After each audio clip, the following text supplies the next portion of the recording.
कृपासिन्धुभ्यैव च पतितानां पावनेभ्यो वैष्णवेभ्यो नमो नमः। अनंत कोटि वैष्णव वृंद की जय, वैष्णव ठाकुर की जय।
ज्ञानाञ्जनशलाकया चक्षुरुन्मिलितं येन तस्मै श्रीगुरुवे नमः।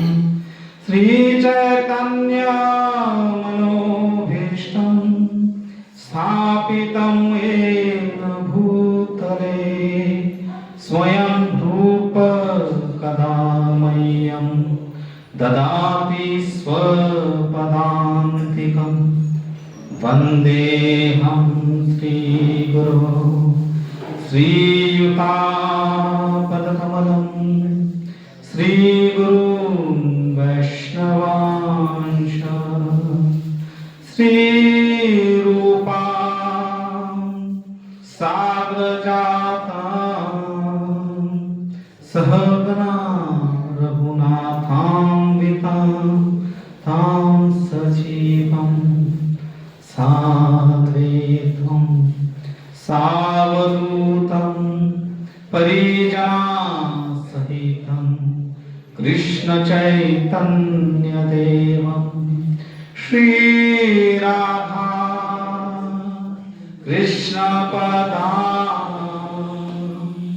सहगना ललिता श्रीविशाखान्वितांश नमो विष्णुपादाय कृष्णप्रेष्ठाय भूतले श्रीमते भक्तिवेदान्त स्वामीनिधि नामिने नमस्ते सरस्वती देवे गौरवाणी प्रचारिणे निर्विशेष शून्यवादी पाश्चात्य देशधारिणे हे कृष्ण करुणा सिंधु दीनबंधु जगत्पते गोपेश गोपिका कांत राधा कांत नमस्तुते तप्त कांचन गौरांगी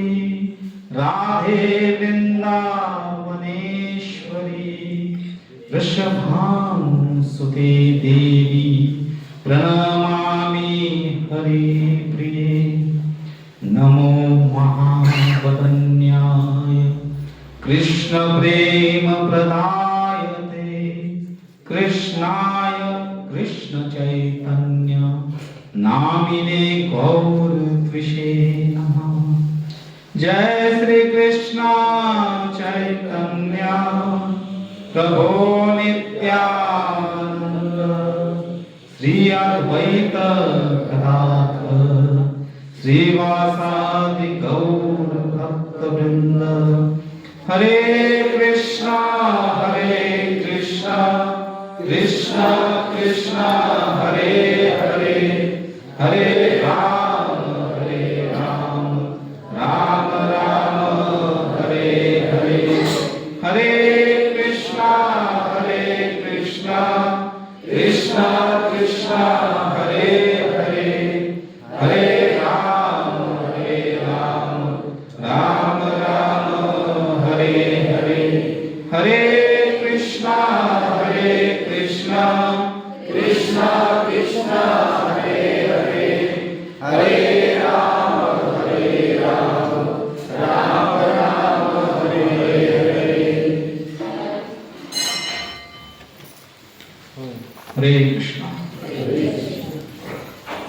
उपस्थित सर्व भक्तवृंदांचं हार्दिक स्वागत आहे आजच्या आपल्या या एक दिवसीय भगवद्गीता कोर्स मध्ये। खरं तर भगवद्गीतेचं जे ज्ञान आहे ते सर्वोत्तम आहे, सर्वोपरी आहे आणि हे ज्ञान प्रत्येकाजवळ असणं आवश्यक आहे। परंतु दुर्भाग्य असे आहे की आपल्यापैकी बहुतांशी लोकांना भगवद्गीता आहे कशीच माहित नाही। आपल्या पिढ्या गेल्या परंतु आपण भगवद्गीतेला कधी उघडून पाहिली नाही, त्याचं ज्ञान आत्मसात करण्याचा प्रयत्न केला नाही किंवा ते वाचण्याचाही कधी प्रयत्न केला नाही। म्हणून भगवंतांनी भगवद्गीतेमध्ये स्पष्ट सांगितलेलं आहे की मनुष्यानां सहस्रेषु कश्चित् अस्ति धनंजय, की हजारो लोकांमध्ये एखादा व्यक्ती प्रयत्न करतो मला प्राप्त करण्याचा, मला जाणून घेण्याचा, मी कोण आहे, कसा आहे, भगवंत कसे आहेत। आणि त्या हजारो लोकांमध्ये कश्चित एखादा कुठला तरी एकच व्यक्ती भगवंतांना प्राप्त करतो। ते एवढं दुर्मिळ आहे। पण तो याचा अर्थ असा नाही की भगवत प्राप्ती अत्यंत कठोर आहे, कठीण आहे आणि ती कधी होणारच नाही। तर भगवत प्राप्ती कशी करायची किंवा प्रत्येक गोष्टीचं उत्तर, आपल्या मनामधील प्रत्येक शंकेचं उत्तर या भगवद्गीतेमध्ये आहे। तर आज तुम्ही सर्वजण तुमचा बहुमूल्य वेळ काढून आलेला आहात तसं पाहिलं तर सकाळपासून संध्याकाळपर्यंत थांबण्याची मानसिक तयारी तुम्ही सर्वांनी केलेली आहे. हा भगवद्गीतेचा कोर्स पूर्वी 7 दिवसाचा असायचा. 7 दिवस रोज 2 तास संध्याकाळचा प्रोग्राम चालायचा. त्यानंतर मग 3 दिवसावर आला. मला वाटतं पहिल्यांदाच मी तर 1 दिवसाचा घेत आहे.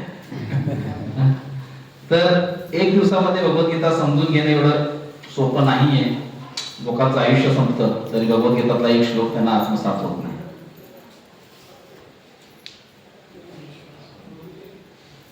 तर आपण इथं 1 दिवसामध्ये भगवद्गीता समजण्याचा प्रयत्न करणार आहोत. थोडं ध्यानपूर्वक श्रवण करायला लागेल. मन आहे, मन सारखं बाहेर जाणार आत येणार. जेवढं मन तुमचं इथं स्थिर राहील तेवढं भगवद्गीता समजण्यास मदत होणार आहे. मन जेवढं भटकंती करेल बाहेर जाईल तेवढं विषय समजणार नाही. कारण की तत्वज्ञान आहे याच्यामध्ये. भगवद्गीता काही साधारण विषय नाही. त्यामुळे ध्यानपूर्वक श्रवण करण्याचा प्रयत्न करा. जेवढ्या सोप्या शब्दामध्ये सांगता येईल तेवढ्या सोप्या शब्दामध्ये सांगण्याचा इथं आपण प्रयत्न करणार आहोत. आणि भगवंतांना आचार्यांना आपण प्रार्थना करायची की हे ज्ञान आमच्या हृदयामध्येही प्रकट होते. हरे कृष्ण.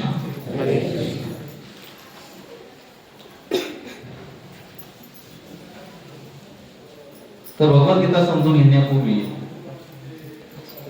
आपण हे 3 सेशन मध्ये डिवाइड केलेले आहे. तर पहिल्या सत्रामध्ये आपण भगवद्गीताचं इंट्रोडक्शन, भगवद्गीता काय आहे, कुणाकडून समजून घेतली पाहिजे, त्याचे विषय काय आहेत ते समजण्याचा प्रयत्न करणार आहोत. दुसऱ्या सत्रामध्ये भगवद्गीतेचे 3 विषय आहेत. दुसऱ्या सत्रामध्ये काय आहे? 3 विषय आहेत भगवद्गीतेचे. संपूर्ण भगवद्गीता ही या 5 विषयावर अवलंबून आहे. दुसरा सत्र 3 नव्हे 5 विषय आहेत भगवद्गीतेचे. त्या विषयावर आपण दुसऱ्या सत्रामध्ये चर्चा करणार आहोत. आणि संध्याकाळच्या सत्रामध्ये आपण भगवद्गीता ॲट ग्लास पाहणार आहोत. जे 700 श्लोक आहेत त्यातले जे महत्त्वाचे श्लोक आहेत प्रत्येक अध्यायामध्ये त्या अध्यायाच्या श्लोकावर आपण प्रकाश टाकण्याचा प्रयत्न करणार आहोत. तर अशा प्रकारे हे 3 सत्र होतील. सकाळचा आत्ताचा सुरुवात होईल. दुपारचा तुम्हाला नंतर दुपारचा प्रसाद भेटेल. त्यानंतर 8 तास विश्रांती करून पुढचा सत्र आणि संध्याकाळी पुन्हा सत्र आणि त्यानंतर मग परीक्षा होईल. 25 प्रश्न जास्त नाहीत, लिहायचे नाहीत, फक्त टिक मार्क करायचे आहेत. आणि जो कोण उत्तीर्ण होईल त्यांना सर्टिफिकेट देण्यात येईल. 1 दिवसीय भगवद्गीता कोर्स केल्याचा. तर तुम्ही सर्व तयार आहात? श्री कृपा की. तर भगवद्गीता आपल्याला कुठं पाहायला मिळते? तर भगवद्गीता ही महाभारताचा अंग आहे. कशाचा आहे? महाभारत पाहायला मिळते. भगवद्गीतेची सुरुवात कशी झाली? तर आपण सर्वांना माहिती आहे की ज्या वेळेला कुरुक्षेत्रावरती युद्ध पुकारलं गेलं त्यावेळेला अर्जुन भगवंतांना विनंती करतो की हे भगवंता, मला तू माझा जो हा रथ आहे दोन्ही सैन्यांच्या मध्ये उभा कर. कुठं? दोन्ही सैन्यांच्या मध्ये उभा कर. आणि मग भगवान त्याप्रमाणे त्यांचा रथ दोन्ही सैन्याच्या मध्ये येऊन उभा करतात. आणि तिथं आल्यानंतर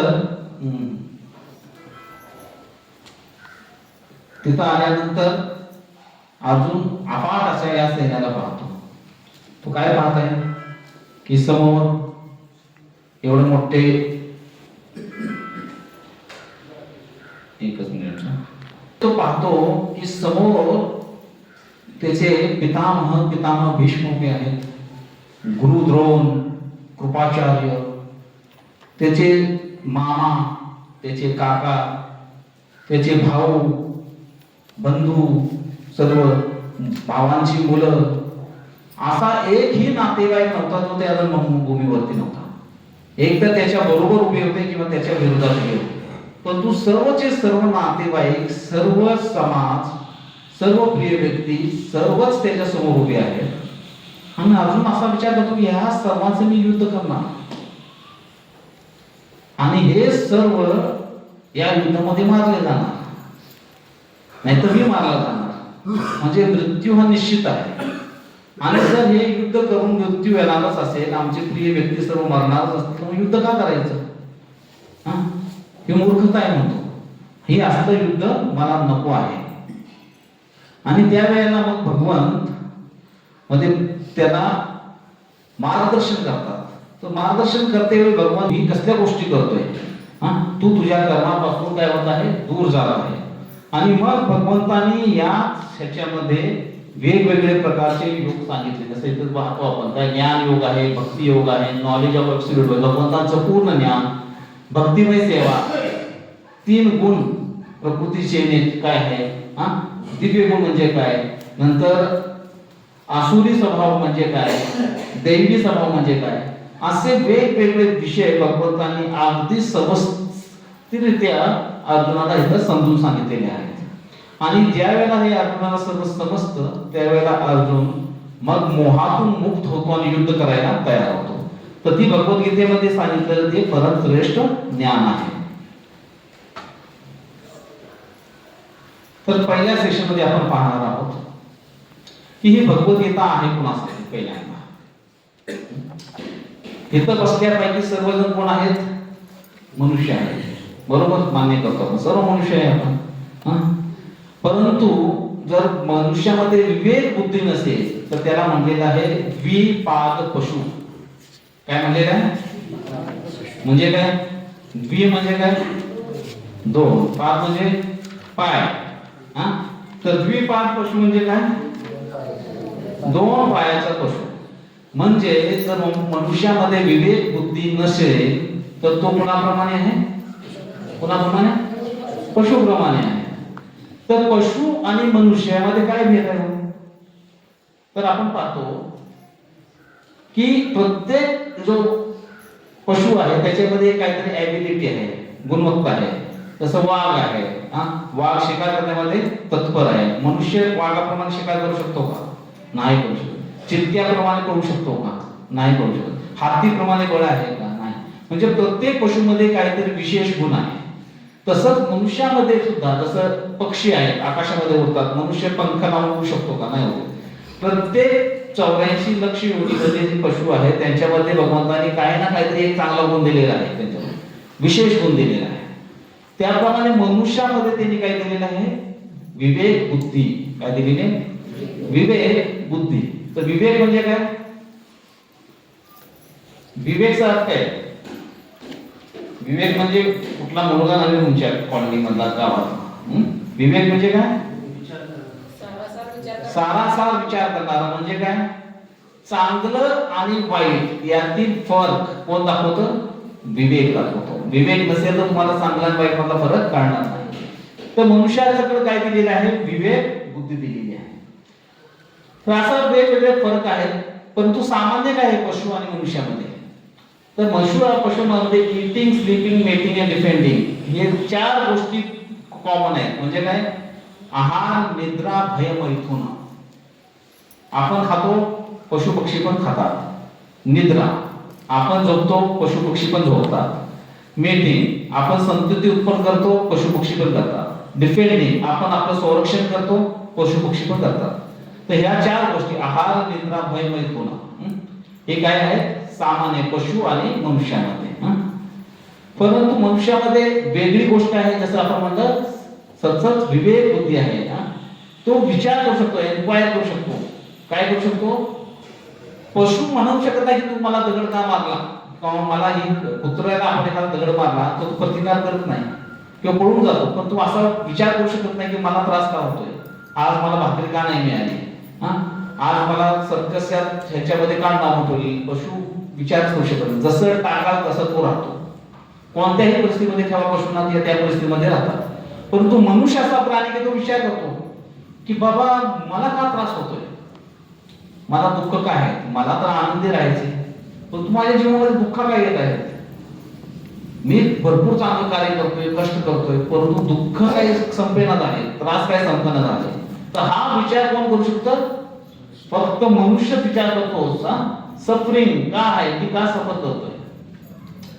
तर म्हणून असं सांगितलं की ॲनिमल्स ऍक्ट बाय इन्स्टिंक्ट. म्हणजे जनावर आहे, जे पशु पक्षी आहेत जे नशिबाला आलं, जे वाट्याला आलं त्याप्रमाणेच त्यांना जगायचे, त्यांना दुसरा काय पर्याय नाही. परंतु मनुष्य जे आहे त्याच्या फ्री विल, त्याला इच्छाशक्ती दिलेली आहे. ह्या इच्छाशक्तीद्वारे तो जगतो. मग त्याच्याकडे स्वातंत्र्य आहे. फ्री विल म्हणजे काय? व्यक्तिगत स्वातंत्र्य आहे. मी काय करायचं नाही.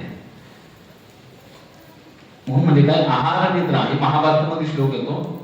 आहार निद्रा भयमैथुनश्च.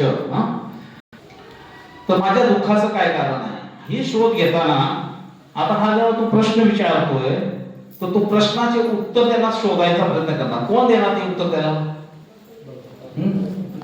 कोण देणार? उत्तर कुठून मिळणार आपल्याला?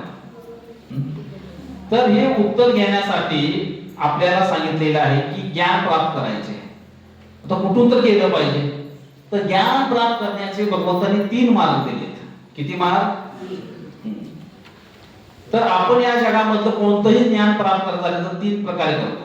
एक पहिलं ज्ञान म्हणतो प्रत्यक्ष प्रमाण. काय म्हणतो? प्रत्यक्ष प्रमाण. प्रत्यक्ष प्रमाणामध्ये आपण जे पाहतो डोळ्यानं, त्याच्यावर विश्वास ठेवतो आणि तसा त्याचा स्वीकार करतो. परंतु आपण जी पाहतो ती प्रत्येक गोष्ट, मला सांगा, ती खरी असते का? आपण जे पाहतो ती प्रत्येक गोष्ट खरी असते का? नाही. का? कारण आपले इंद्रिय कसे आहेत? अपूर्ण आहेत, है ना? 4 दोष आहेत आपल्यामध्ये. आपल्यापैकी प्रत्येक जण चुका करतो. असा एकही व्यक्ती या जगामध्ये नाही ज्यानं चूक केली नाही. आहे का कोणी? चुका करतो आपण, है ना? दुसरं आहे, आपण भ्रमित होतो. भ्रमित होतो का नाही? कधी कधी दोरीला साप समजून आपण घाबरून जातो, है ना? मृगजळ ऐकले का? वाळवंटामध्ये असं वाटतं की इथे समोर पाणी आहे, धावत धावत जातो, बघतो तर तिथं काहीच नाही. तर भ्रमित होणे मनुष्याला. इम्परफेक्ट सेन्सेस, आपले इंद्रिय अपूर्ण आहेत. आपण अति दूरचं किंवा अति जवळचं पाहू शकत नाही. जसं आपण आपल्या पापण्याला पाहू शकत नाही. सगळ्यात जवळ आहे पण पाहता येत का पापण्या आपल्याला? नाही पाहत. अति दूरचं पण पाहता येत नाही. किती लांबचं? एक सीमांपर्यंत बघतो. आणि दुसऱ्यांना फसवण्याची वृत्ती आहे आपल्यामध्ये. आतापर्यंत असा एकही व्यक्ती नाही ज्यानं दुसऱ्याला फसवलं नाही, आहे का नाही? आपण नेहमीच आपला दिवस